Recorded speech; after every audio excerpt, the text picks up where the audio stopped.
Welcome back to World Talks here on TVP World. I'm Anna Kalczyńska. A significant moment in transatlantic relations is unfolding as Germany's new Chancellor Friedrich Merz meets US President Donald Trump for the first time in Washington.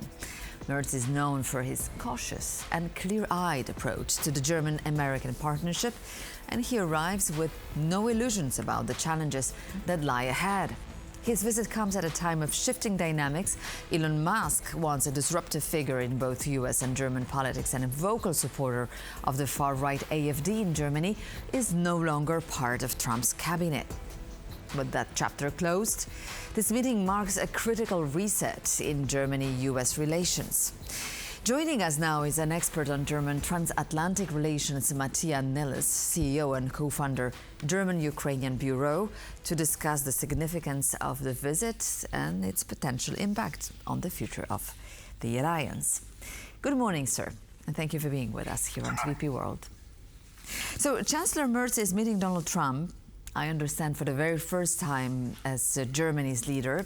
How significant is this moment for transatlantic relations? The moment is significant, as you laid out there. Germany stands at a crossroads. There is war on the European continent, and Germany's leader now has to prove that he is living up to the expectation to be one of Europe's main leaders in fighting off the Russian aggression, in reviving the German economy, and strengthening Germany's own defense. So he comes to Trump with a big load of topics to discuss, from tariffs, the war of Russia against Ukraine, and Germany's defense. And even though there are a lot of topics to discuss, I'm afraid the expectations rather have to be modest, because the ways Germany and Merz in particular can influence Trump are rather low. Exactly. Well, Friedrich Merz is a well-known Atlanticist, but his optimism weakened lately. So, given Merz's criticism of Trump's remarks lately about Ukraine and concerns over links to AfD, how might these tensions affect the atmosphere of the meeting and future cooperation? It's an interesting question, because Friedrich Merz is an ardent transatlanticist, has been in the private business, and that is a topic that both Trump and Merz can connect on. But he has been, unlike Keir Starmer and President Macron, has been critically rebuking some of Trump's statements since he took over the office of the German Chancellery. So he will not try flattery alone, and he will certainly have studied the humiliation of Zelensky and Ramaphosa. He spoke with both in preparation of this meeting. So he goes into the meeting with no illusions, will try some flattery, but I think he will more or less focus on the substance and on the deal-making mentality of Trump. And this is where he, I think, will try to offer what Germany can bring to the table, which is in particular in the military realm. The Germans are rearming, and that's something that Trump has been calling on. So this is an area where Germans are living up to Trump's expectations, and this is what Merz will try to convince Trump. All right, so you talk about substance. Now we learned that the main topics are the peace process to end Russia's war in Ukraine, NATO cooperation, and US tariffs on the European Union. Merz has made clear he wants to focus on common interests. So what are these common interests between Germany and US? There are certainly many overlapping interests that both sides share, beginning with economics. Germany and Europe is the largest investor, or Germany is among the largest investors in the US. We have many different companies doing both trade and investing in the American economy.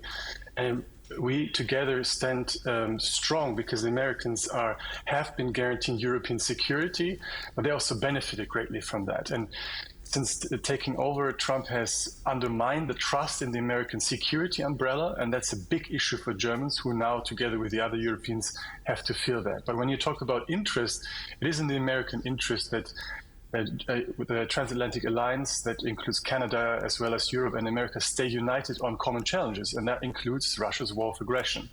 And Trump quite honestly, is unclear on that, whether he's still part of the Western camp when it comes to defending American interests vis-a-vis Russia.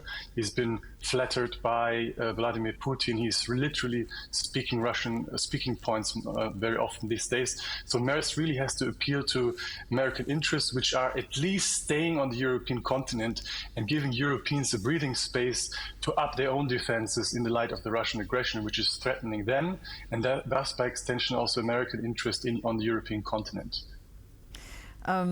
Exactly. Now, I have just ahead of me the latest by Boris Pistorius, who said that NATO should state very clearly in its own declaration during the summit here in Europe that Russia is the biggest threat to the alliance. Do you think that you can find an alignment between Merz and Trump on that?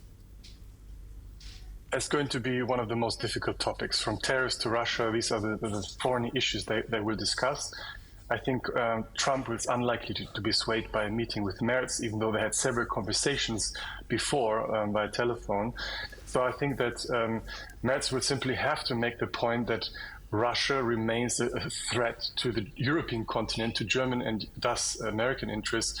And we are living up to American expectations. All of us Europeans are now stepping up. We are now committing not just to 2%, which was the lower threshold. We're now talking about 5% defense spending, 3.5% on hardcore defense, or classical defense, and 1.5% on defense-related industries and infrastructure. That's really what Trump wanted. So we are trying to get one step closer to Trump, but we have to see whether he picks that up or whether his attention shifts to something else. And on Russia, really, we are puzzled to see him after every conversation with Putin simply echoing Russian speaking points. When it comes to the Hague's NATO summit, I'm not sure we will see a strong communique of the alliance emphasizing that Russia remains the single biggest threat to the Western continent.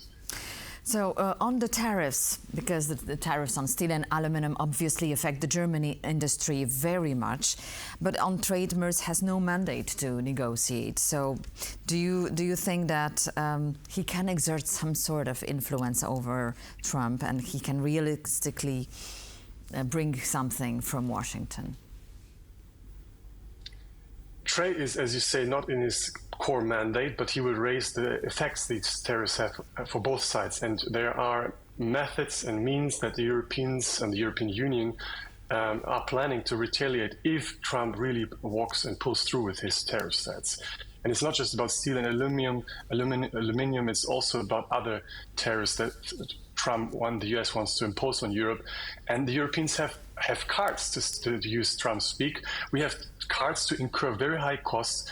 And you saw similar tactics the Chinese are employing, which is about buying Airbus instead of buying Boeings. The Europeans have not only the counter tariffs in their hands, but they also have investments which they can divert from the US dollar, from the US economy, which is Trump will be hearing these questions by Merz, and I'm not sure he will be swayed or convinced by them, but I think Merz can here be an intermediary, an interlocutor between the Commission and the Europeans and Trump. But he will surely be tough on this question, because this is where hardcore German economic interests are at stake, and he will not budge or simply be soft on that.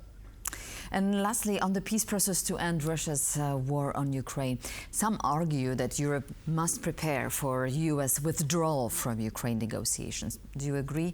And if so, how should Germany take a lead in Europe in filling that potential vacuum?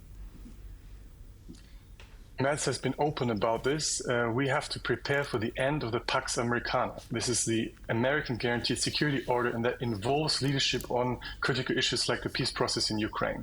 So Germany, if the US walks away, have to at least, we have to ensure that Americans continue certain critical components, be it commercially, like selling Patriot interceptors, because these are capability gaps we simply cannot fill as Europeans, and also some intelligence sharing. But in the rest, we have to live up. We have to step up and ensure together with the French, Polish, the Brits, that the Ukrainians have the means to defend themselves. But it's going to be, we have to be honest, very difficult for the Ukrainians to win this war. Maybe they'll be able to hold the fighting, but the real peace process becomes more unrealistic if Trump just walks away But at the end of the day, it looks like Trump is losing interest. And for Ukrainians and Europeans, that means we have to ensure that Americans still sell commercially weapons to us Europeans and to Ukrainians in certain categories. Thank you so much for this interesting insights. Mattia Nelles, CEO and co-founder of German-Ukrainian Bureau. Thank you very much once again. Pleasure. Thank you for watching this edition of World Talks. Please stay tuned to TVP World for more.